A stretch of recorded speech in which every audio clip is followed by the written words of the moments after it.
Hello, everyone. Good morning. Hopefully you're watching this. It's Thursday, probably about 9 o'clock. It's good to see you all. Now, we don't normally do show and tell on a Thursday morning, but I wanted actually to start off with some show and tell of my own. It's not this lovely Ukrainian pom-pom that Jennifer very kindly made for me on Tuesday, but thank you for that. What I was going to show you actually, my show and tell for today is this. And unfortunately, that's my positive coronavirus test. Those two lines mean that Mr. Vass unfortunately has coronavirus. So that is why, sadly, I'm not with you today or indeed for the rest of this week. You might hear I've got a bit of a croaky voice and I'm coughing quite a lot. I have to say, other than that, I feel okay. I know some of you guys have had the coronavirus over the last few months as well, actually. Although obviously it can seem a little bit scary, particularly when someone you know has it. Just to reassure you, I feel okay. And obviously some of you guys have had coronavirus over the last few weeks and months, and you guys thankfully are back safe and well as well. So hopefully it won't keep me out of action for too long, and I'm looking forward to being back with you soon. Hopefully, probably kind of early next week. I'm hoping Monday, hopefully as soon as that. But shouldn't be too long in any case. If you can put up a little bit of coughing, I'm going to do some of our kind of lessons via video at the moment because I'm here at home, bored, obviously nothing better to do than to do some lessons for you guys. And so I thought, yeah, I'd record a few bits and pieces, and then even though I'm not there with you in person, wouldn't want to infect any of you guys. Hopefully you'll still get your kind of normal lessons and your normal learning. So I've had some lozenges, I've had a big glass of water next to me, so hopefully we'll be able to get through these okay. But apologies if I suddenly break out into a big cough. Okay, so we're going to start off today then with some literacy. Now, over the last few days and weeks in literacy, we've been doing some fantastic writing describing a character. We're going to start off today looking at a brand new book, and we're going to do some work on this book over the next couple of weeks. Now, previously, we've talked a little bit in class about this phrase, don't judge a book by its cover. Now, this is a phrase that actually, you might remember, we thought about when we watched this video. It was a video from Britain's Got Talent, the TV talent show, and we watched this woman called Susan Boyle. And you might remember all of the judges thought, oh, this lady looks a bit crazy. She doesn't look like a pop star. She doesn't look like a singer.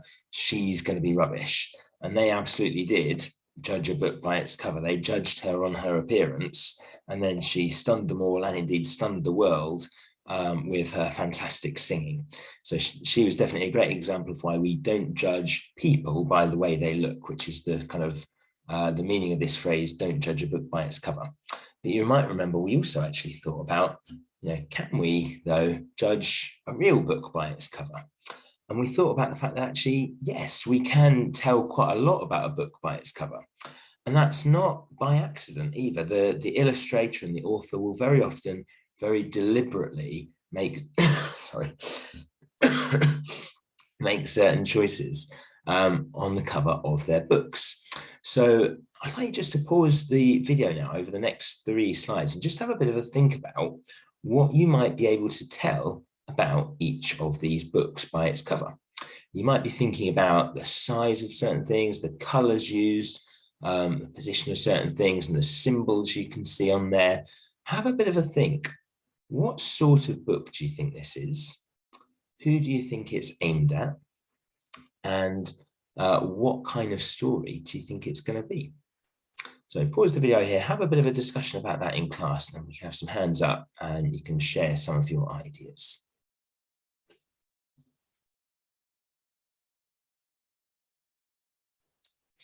So the one we've just looked at here, I wonder if you said the same sorts of things that I'm about to mention now. I would say in terms of the colour, it's quite dark, isn't it? There's quite a lot of black on there. If I think about the sort of the setting here, it certainly looks like a kind of nighttime setting. You've got the big moon in the background there. And all of that suggests to me this is going to be quite a dark story. Dark colours used on the cover, probably going to be quite dark in tone as well. I'm looking at this thinking, I wonder if this is going to be a bit of a horror book or a scary book.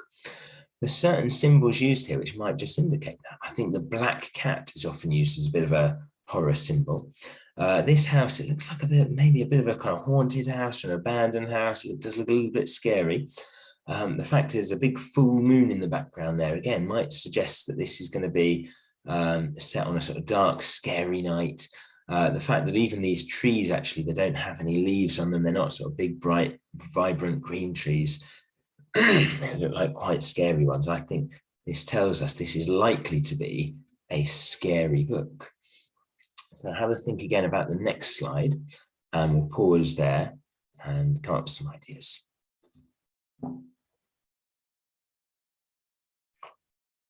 So certainly this one, I think it's in quite stark contrast to the last one, isn't it? This, rather than being quite dark, quite scary, quite adult and quite sort of grown up looking, this is very much the opposite. This is a very, very bright cover. It's got some nice cartoons on it. There's some smiling animals and pets and things. It's got the word bottom on it. This certainly looks like it's going to be a funny book as well. If we think about its target audience, I think we would definitely say this is likely to be aimed at younger children, isn't it? This is not something that Granny's likely to pick up and read for herself. She might enjoy it, but it's unlikely to be something that's really aimed at her. And I've actually covered up a little bit on the cover here. This says, the King of Comedy, Jeremy Strong. You might remember we actually read a Jeremy Strong book together at the start of the year. He's actually known as being a really funny writer. He does lots of comedy books. And I think actually the cover tells us this is going to be a funny book. There's someone's bottom poking out of some underwear there. It says make a splash. This is definitely likely to be a funny book, and there's some clues on the cover there that tell us that. Let's look at one more. Again, pause here, come up with some ideas, and then we'll talk about this in a second. So this book's called Lizzie and Lucky, the Fabulous Detective Duo. Now, what I really noticed about this one is actually the use of the magnifying glass. I think we know that magnifying glasses are used by detectives and detectives, I should say, people that hunt for clues. It's also got that word mystery on there. So again, we get the impression this is going to be a book based about, maybe it's a mystery book, maybe there's a sort of something they've got to find out about. It says detectives as well.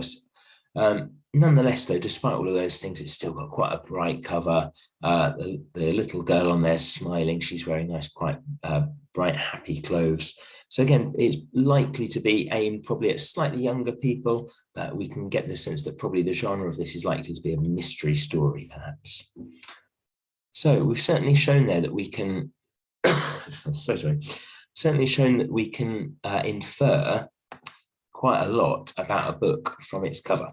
And although we shouldn't judge people by how they look, we can judge real books by their covers a little bit, because those are very deliberate clues left by the author.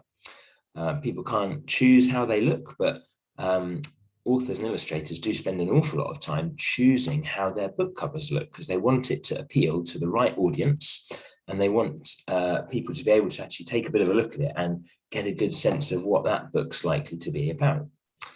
Now, we're going to be thinking about that today on the book, based on the book cover of the book we're about to read. But I've used that word infer there. What do we mean by infer? I said we can infer a lot about a book by its cover. Well, when you infer something, it means you're making a good guess based on clues. So we talked before about this picture, and we said, well, what could we infer about the girl in this picture? Maybe we could infer that maybe she's quite adventurous and she gets into little accidents. You might infer things like, well, maybe actually she's fallen off a skateboard or had an accident during sport.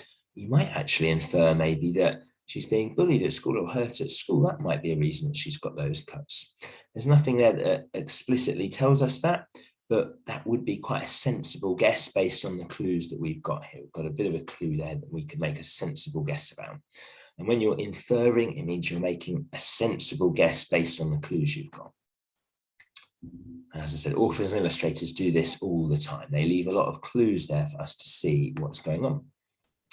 Now, your first task for this morning is to have a bit of a discussion and a chat about the cover of our new book, The Iron Man.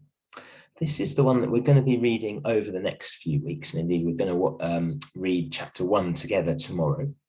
But let's spend a few moments now actually having a think about what we can infer from the cover of The Iron Man here. Now, we know there's certain things that are quite obvious. We can tell that it's it's written by someone called Ted Hughes. We know it's called The Iron Man. Those sorts of things are kind of obvious. But what are some of the other things that we might be able to infer? Now, I'd like you to take a few moments to chat to the people around you now, and I want you to try to use this STEM sentence. I want you to start off saying, I think that, and then finish that sentence by saying, because. So you might say what sort of book you think it's likely to be, and then say because to give a reason why. You might say what you think the book is going to be about and why. You might say where you think it's going to be set and why. You might actually talk a little bit about, well, what do you think is going to happen in the story? Have you got any clues there? So have a bit of a chat amongst yourselves on that. And then once you've had a bit of a discussion about it in class, I believe I might say Miss Akehurst is then going to hand out your A5 purple reading books where we do some of our in-class reading. And you've got a little A5 sheet on this to fill in where you are going to annotate this around the edge. So if you had an idea, for example, about the colour used, maybe you would draw a little line to the colour and you would make your point here. You might say, I think that, and then you'd make your point and then you'd say, because, in this case, maybe because of the colour used, for example. So around the edge of your the sheet that's going to go in your book, you're going to write some of those bits and pieces around the edge. Now, spend a little bit of time doing that and then come back to our video, perhaps in sort of 10, 15, 20 minutes time when you've had a chance to do that. And then we'll, we'll have a think. Sorry, we'll have a think about what then comes next. So pause the video here, have a good go at that, and then I'll see you back here for the next bit of our lesson.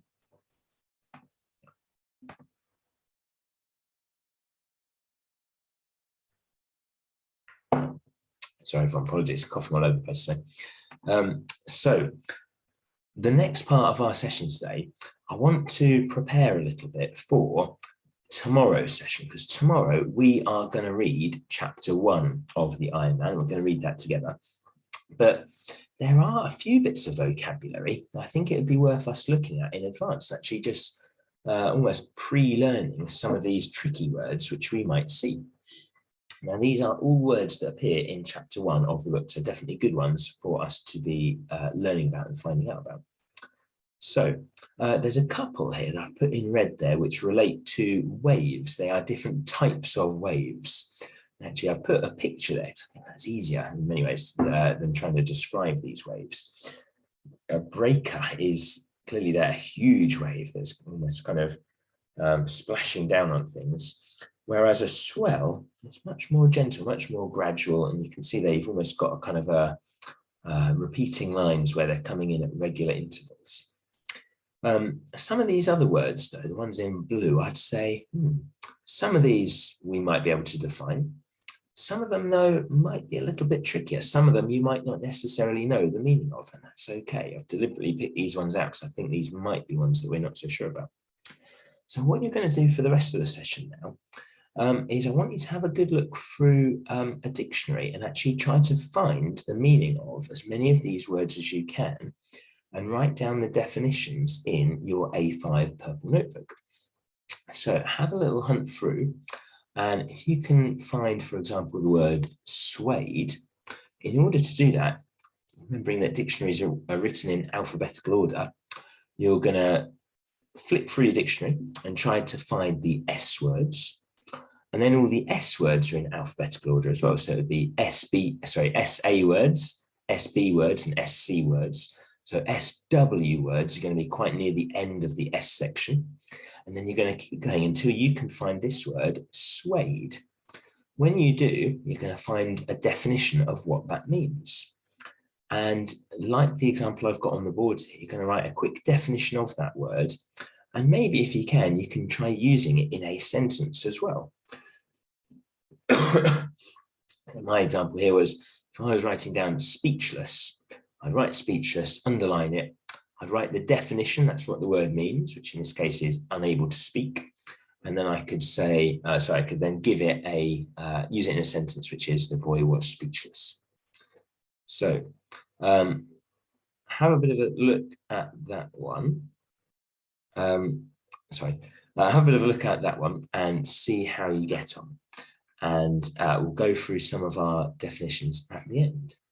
Okay, thank you, everyone. So hopefully you're getting on well with that, and I look forward to seeing you back later on for our next lesson, which is going to be maths. Enjoy the rest of your session, and I'll see you later on.